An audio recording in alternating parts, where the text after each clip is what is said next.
U17 champion, CSSHL first team All-Star, as well as leading the league in assists last year, and most recently, World Junior A Challenge silver medalist.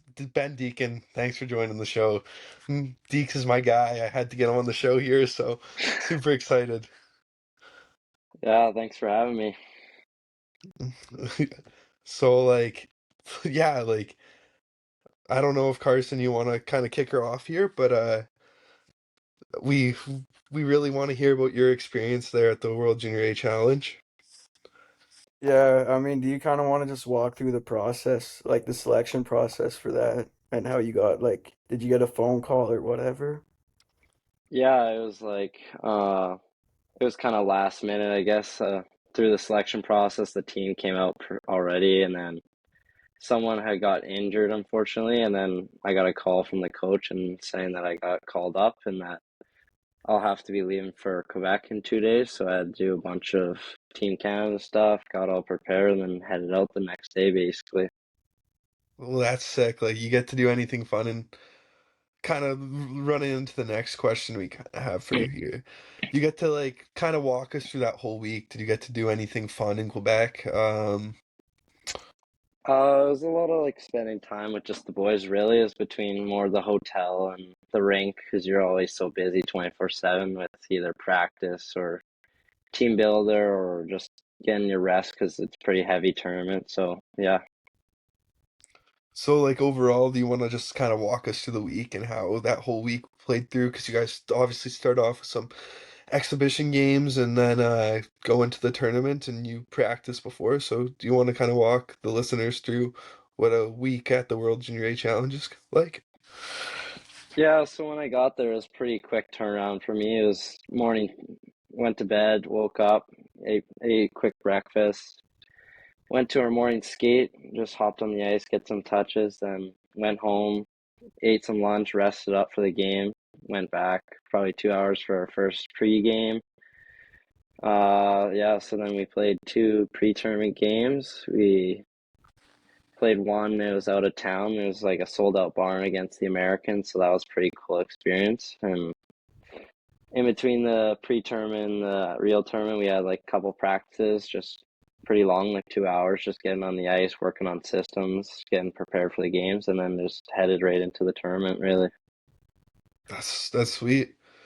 You have like a highlight of best moment in the tournament, or maybe your favorite team to play against, or the best player you played against? Yeah, I think it was probably our pre-tournament. We went to a small town, probably 2 hours away. They really advertised the game. The town showed up, so it was like sold out barn. It was just like a bunch of Canadian fans just screaming against the Americans in a pre-tournament. It was just great environment, great experience to be a part of. Oh, that's sweet. That's sweet. Shifting over to Devon. Do you kind of want to talk about your hot start, rookie year in the AJ, 21 points in, or 23 points in 21 games? Living in Lloyd, I've watched you guys play a couple times. You've lit up the Bobcats a little bit. They have you guys' number, but you Yeah. just want to talk about that.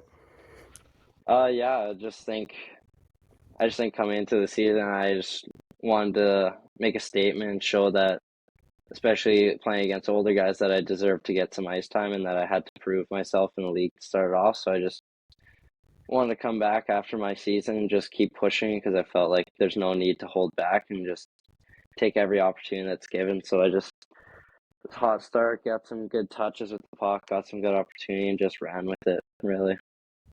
And this guy scores the fucking teddy bear toss goal. Little teddies go flying in there at the Dale Fisher, but I saw that and I was fucking hyped for you, Deeks. Like Frank Yeah. Schulten's on the camera, working the camera, and you know, I was super pumped to see that for you. Um, yeah, I'll take a stride there to the next one. You want to talk about like you told me this story before, and I think it's a unreal story. You want to talk about how you ended up on Nax, and then that kind of that U17 team. You guys were a wagon, Yeah. and then striding into your next 2 years of U17 and U18 and kind of the group of guys you played with at NAX and just your whole experience at NAX. Yeah, obviously played my whole minor hockey career just in St. Albert. Uh, my buddy Ryan Grout, we were just joking around one day, and he kind of just asked. I was just like, hey, like, you want to just reach out to your coach and see if there's any positions open? He said his coach texted back, and like I had been in Alberta camp with him and the coach, and he seen me play, did pretty good, and he was like, yeah, we have an open spot, and he was just like said my name, and he seen me play, he really liked it, so it was like 2 hours before I went to St. Albert AAA tryouts, get a contract sent to me to join NAX, and the rest was history that season. And we did great. It was an insane group. We were a really dominant team. It was awesome. And then falling to the next couple of years was just a great environment, great experience developing and stuff. And then getting to play U18 with a great group of guys and just great experience, great coaching. And I just thought it was great for my career and just helped push me forward and everything. Yeah, and like I got to witness this for a full year. Just the Deeks just tore up the league last year. Like there's games we would go into, like the 5 point game against Prairie. Your line was just dominant, especially at the Circle K2. Deeks, man, like this guy was fucking dominant. Game against Regina Pats ties it up late in the game. Every game you seemed to get noticed in the sense that you were going to play the games. Just really dominated the league, led the league in assists, and it was fun to watch firsthand. It was a great time. Um, I'm super grateful that I got to play on a good group like that, and Yeah. you got 3 years of really really good teams like that U17 team you played with. Lots of future WHL, like your goalie tandem. What a tandem to have, Yeah, for sure. Switzer and Grout, like two studs in the dub now. But yeah, like lots of talent and just a great experience. Yeah, it was awesome. Um, do you want to talk about your Alberta Cup team? You had a couple studs on your team, Julian Mays, Matthew Condro, guys like those. Do you want to like talk about that experience and playing with guys like them?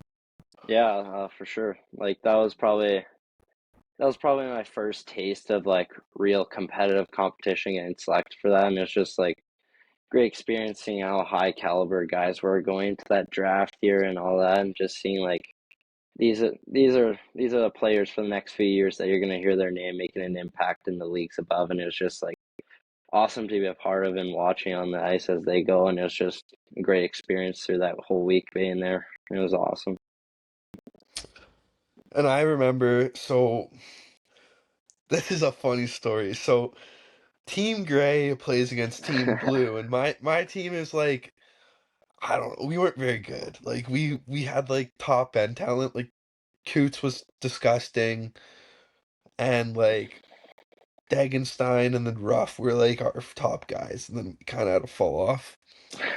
But I remember like Cootsy rocks the Graves shit, and we ended up playing with Gravo after. Like Coots rocks the Graves shit, and then DeGravo, he's like losing his fucking mind, chirping all the guys. So we get back to the dorm rooms, and like for our listeners, Yeah. we're staying in these dorm rooms at Red Deer, and Deeks was on Team Gray, and I'm on Team Blue, and Team Gray is outside our window Yeah, yelling. we Like were. all the boys on Team Blue are sitting in one room, in one dorm room, and the Graves is yelling out the window, "Come here, Coots, I'll fucking kick your ass!" And he starts doing this fucking like karate kicks, like doing aerial karate kicks, yelling at the window, just telling us to fucking like come and fight him down there pretty much. And like didn't really know Gravo at the time, but like after the fact, it's kind of funny to look back at because Yeah, it's just like such a Gravo thing to do. yeah, that was pretty crazy. But yeah, And their team was a wagon, just came a little bit short in the shootout, but Yeah. um what about that U15 team in St. Albert? You guys Uh, won the league. yeah. You had some studs on your team as well. I just remember it's always was insanely tough to play against you guys. Like when you guys played against us, you were probably thinking point night. Like you're putting Yak's net front on the peeper against us. So Yeah, I mean, that was a great season. It was super fun, you know. Yeah, there was definitely some high prospects on our team, and it was great to be on that team and great to be a part of a championship winning team. It was just, yeah, awesome way to just have start understanding as you move up that winning mentality, and I think that was awesome to be a part of. yeah, even your winning mentality kind of goes back to those Pee Wee days in St. Albert, and Yeah, you obviously were lucky enough to go to the Quebec Invitational for the Pee Wee tournament. Do you want to talk about that a little bit? Like, because I've heard stories about like the winter festivals and stuff, and how crazy that is. And you guys got sponsored by the Oilers. You guys were like the junior Oilers for that tournament, so you all got Oilers gear and stuff. So just kind of yeah, talk about that. yeah. It was awesome. You know that big all turn up for it and all that turn like the tournaments you had to play like beforehand to get in, and then once we got selected, being like part of the junior Oilers and like getting selected. Going there was a great experience. It was insane. Yeah, like you said, all the winter festivals and carnival was on, so it was pretty crazy environment. And then going to that arena, seeing all teams from different countries and different languages. There's a bunch of like pin trading with teams and stuff, and you know, just like interacting with people that you thought you'd never see, and it's just a great experience. Like playing against all those teams and just the environment around everything into it. Off the top of your head, do you remember any of the teams you played? Yeah, we played a team Avalanche, and then we played a Tampa Bay team, and then exhibition tournament we played like Team Austria, and then our first game of the tournament was against the all women's like AAA team that was in our division, so that was pretty interesting. Yeah, Really? yeah. So, like if any of those guys were any Chell picks that you played against there, or more, more or less none? Not too sure to be honest. I'm sure definitely out of there was a bunch of teams. There's like five divisions in that tournament, four divisions, like close to 100 teams. So there definitely must have been. I'm sure of it. How many teams in AAA leagues there were, and there's got to be. So kind of shifting back to the World Junior A Challenge there. Um, like who was the best player you think you guys played against there? Like, was there any? I know that like Forndell went last year, and I looked at the rosters, and it didn't seem to be as potent as like some of the teams were last year in the American and the Swedish side. But just talk about that maybe. Yeah. I mean, when we played Team USA in our first pre-tournament, I think everyone was looking at who was on the roster and what, and it was crazy to see like a bunch of USHL guys, like their Yeah. whole team is committed to NCAA already. They had around six draft picks to the NHL that year, and it was pretty crazy to play against, but it was great. And then going to like Team Sweden, it's like they're all the way born, so it was like decent amount of their Helenka Gretzky team came played for that, and bunch of like highly first rounder, second rounder prospects to the draft this year. So that was pretty cool to play against and just see all that talent ahead in other countries. It was awesome. That's really cool. Yeah, I'll shift to you, Carson, if you kind of want to ask a few questions here. Yeah, did you ever have Fernando Pisani as your coach in St. Albert? Like, No, not me personally. I played against him for quite a few years because of his son and all that, but never got coached by him, but always played against his son, and he was always on the bench. So yeah. I just had to ask that because, big oil legend there. Yeah, yeah. So Carson was gonna ask you this one, but I'll take it. So out of NHL comparisons, who would you kind of say you model your game after? Uh, I always say, especially when people ask, being an Oilers fan, I'd probably always say like either like a Nugent Hopkins or a Hyman. I think just like the IQ levels and the ability to just see the play and make plays, and but also having like the scoring tenacity, I feel. And he's always a reliable player. I feel like that's the most important, and I think that's yeah probably models me. I model the most. I mean, you're a little bit more of a this guy's got some pretty unreal passing touches along with some scoring touch, so maybe a little bit of a better playmaking Hyman in her comparative leagues. Like obviously he's in the NHL, but Yeah, in the AJ, I'd say Deke's definitely got the scoring touch, but also super elite playmaker. But yeah, I like that comparison. When you were at the World Junior A Challenge, did you kind of pick off any like skills from other guys on your team? Like a guy like Kakita, did you pick off anything from him? Before you answer this question, Okay. Carson's the biggest Matthew Hakita fan I've ever met in my life. We might have to get Hakita on the pod here because like Carson genuinely loves Matthew Hakita. Like I've never met someone who loves Matthew Hakita more than Carson Leiter. Dude, I just gotta support him, man. yeah. Yeah, definitely like being like friends with Maddie and just like playing with him. I think it was awesome. Like he's got a great mindset and like always willing to work as hard as he can and super.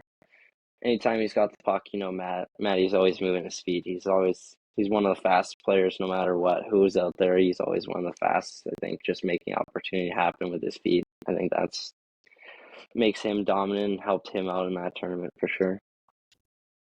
So I have a question about the cages. Everyone's wearing cages at the tournament this year, or how did Uh that work? They kind of just told you everyone has to wear cages? Team America got to wear visors. I think it was just more like because we had two teams, it was more based on like insurance and anyone getting hit in the face or any injuries like that. I think it's just like they didn't want to deal with it. So it's just like if they have a cage on, they're fine. So there will be no really major injuries to the mouth or anything. So I think that's what they were going for. Fair enough. Um, so like he- here, like, what do you guys have looking forward to? Like, any good? What's your last two games before the Christmas break here? Do you only have one this weekend, or? Just one. We played White Court yesterday. It was a pretty close one. We just came up short 4-3, and then this weekend we got Bonneville, we've been neck and neck with the whole time in close games, and I think it's pretty even. So it'll be a pretty good one before Christmas break. Yeah, I was trying to get Gav on the pod here soon. Fucking lighting the Show AJ up. L- Showtime. Showtime, buddy. Just a little Bedsy toe jag releases and stuff. Yeah. You know, Oh yeah. he's lucky he gets to play with a fucking what is it? The league leaders. Yeah. Where's he committed? Princeton. Yeah, Princeton. A Princeton commit. Yeah. But I mean, Gav Showtime. So Yeah. gotta get Gav on the pod here soon.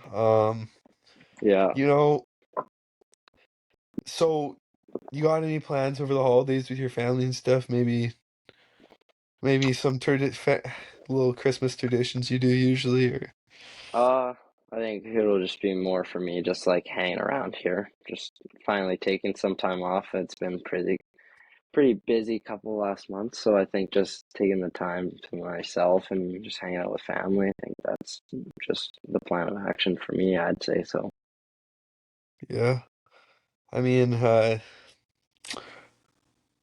don't have to run off to the Circle K this year, so No, that's. yeah, I oh mean, yeah, good experience, but that's a little bit nice. Not having it run anywhere.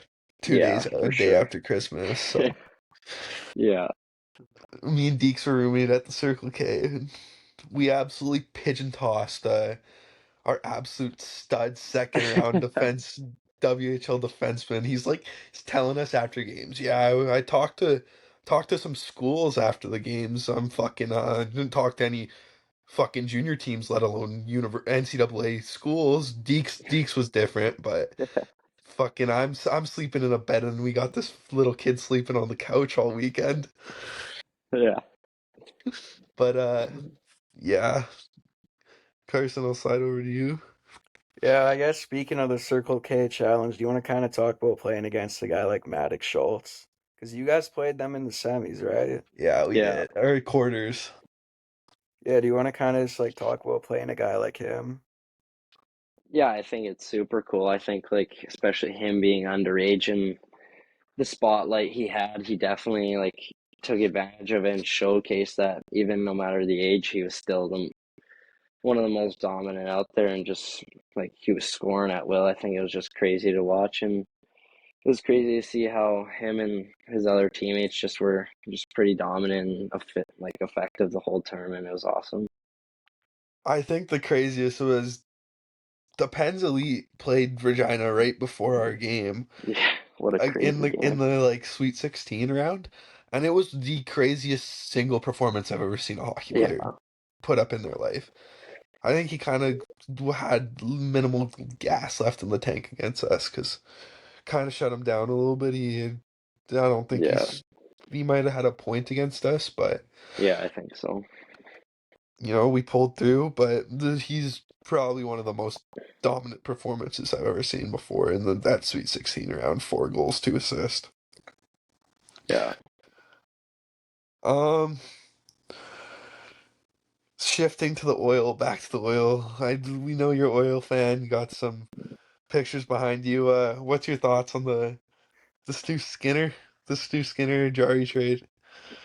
I think it's not bad. I think it was time that Skinner maybe moved. He just wasn't like he definitely has been effective last season, so he wasn't always the best, but it was definitely not his best start. So I think making a move and transition to another goalie, I think Jari's a pretty good goalie. He's got a good reputation with cops and stuff like that, so I think it's not a bad trade. Mm, Moving forward, hopefully he helps us in the pipes more than Skinner did a bit this year. That's fair enough. I know Carson loves the move. I like it too. Yeah. Little bit of heart hurt last night watching Stu get lit up by the Hey, Oilers. I was giving it to you last night, man. The little dry sidle silly, but Yeah. Carson, I'll kind of get you to flip last few questions you have before I share a funny Deke story or two. Yeah, I guess before we get into that story, do you have any good stories about Ty playing with him last year? Only 1 year. I'm not sure if you guys knew each other before, but you got any good stories to share about Ty? Yeah, I definitely think it's like Ty,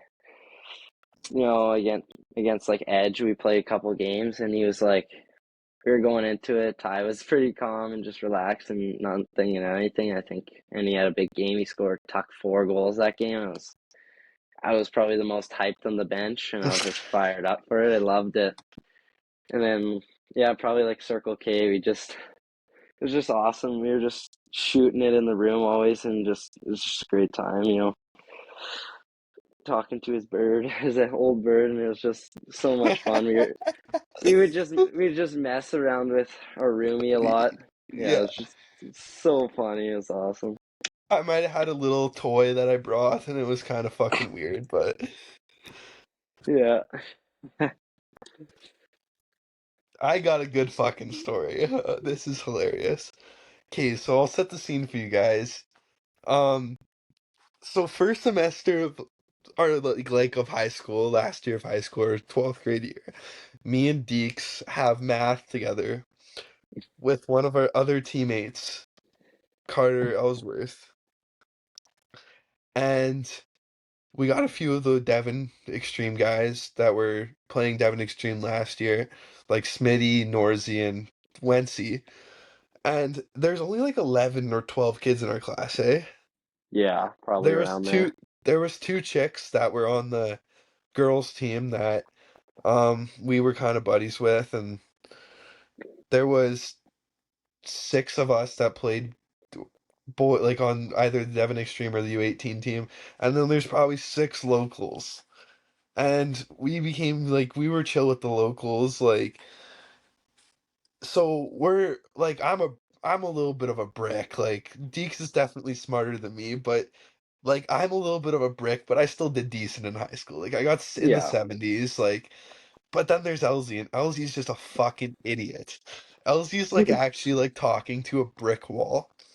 So it's like halfway through the year, like LZ's me and Deeks are doing pretty good. Like we have like in the 80s and LZ's got like a 50 something. So we kind of start giving the answers around during tests because our teacher wouldn't really stop anyone. So we're like we both all of us pop like a 90. So the next unit test comes around and she kind of starts to crack down on this. So she moves me. She moves me away from the boys. But Deeks is still around LZ and the other guy and the other kids. So Deeks is fine. So instead Deeks, you got like a good mark. So I Yeah. decide I'm gonna copy off the NEX chick next to me. So the test comes out after, like we're asking what like how do you do Deeks? He's like, oh, I got a 90. What do you get? I was like, I got a fucking 98. Yeah. He he's like, how the fuck do you get 98? Well, the chick next to me got a 96. I copied her on every question except for the 2 she didn't know. And one of the 2 she didn't know, I guessed and got it right. So I got better than the chick I copied off of. And so then me and Deeks do really well. There's LZ. Me and Deeks were dishing LZ answers all test. We're like Oh yeah. we gave him all the answers. Like he's just a fucking idiot. Well, guess what Elsie gets? Elsie gets a fucking 50. Yeah. Elsie's managed to cheat and not get above a fucking 50. He got a 50. We gave him all the right answers. We both got in the 90s. And somehow he still got a 50. He cheated wrong. We found out he like put the bubbles in the wrong he like missed Yeah, the bubbles by a row. he put he put the answers in the wrong circles and fucked himself.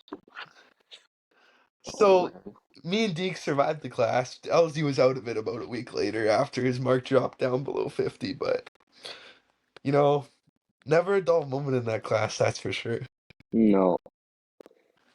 It's probably the most fun I ever had in school was being in class with Deeks and LZ or Deeks, and then I got a few classes with Walks. That was a good time, but it was always a fun time in school Oh with yeah. being in school with this guy. Um, yeah.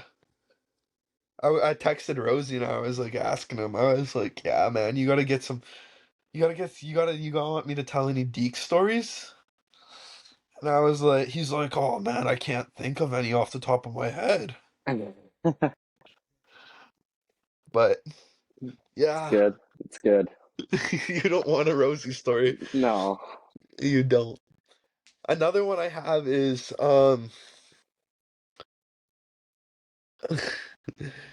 me and Deeks are like, okay, so halfway through the year last year, like when it's coming around to grad, there's like 4 of them that like Deeks was kind of more open to going to grad, but like Stevo, Walks, LZ, and Deeks kind of you fell into them for a little bit. You're like, I'm not they're like, I'm not fucking going to grad. None of them wanted to go to grad. Yeah. So I'm like, "Okay, boys, like you got to go to grad. Like it's the most fun we're gonna have all year." So Oh yeah. we we like kind of everything ends up working out. All the boys end up going to grad except for Walks and Donnie. Walks and Donnie, they're like, yeah, we're not going to grad. They don't even walk the stage or anything. They just don't come at all. Well, we go to like class photo. We go walk the stage the night before. All is good. It was pretty fun. Deeks didn't forget his diploma on stage. Someone else might have. Uh, Yeah. So the next day we get to grad, and it's Stevo and Deeks got matching suits. They look sharp. They're like all blacked out. Um, the night was fucking awesome, Oh yeah. and it all happened when all these fucking dipshits didn't want to go to grad. I always just told them that it's gonna be the most fun night ever, and it was a hell of a night. It was a hell of a night. Oh yeah. It might have It was, ended up with some of us more on the bathroom floor, and Deeks definitely yeah. wasn't one of them. I might have ended up on the bathroom floor, but Yeah. It was a good night for sure. Carson, you got anything else? No, I don't got anything else. Deeks, you got anything else you want to say? No, I think the stories like that should just be left at that. Fair enough. I think so. All right. Um, Thanks for tuning in to Inside the Rink today, Deeks. Of course. You Of know, course. hopefully we can maybe get you on at the end of the year or something again, catch up after Yeah, that. But for sure. you know, thanks for coming out. Yeah, thank you for Awesome. coming on. Yeah, no worries. Thanks for having me, guys.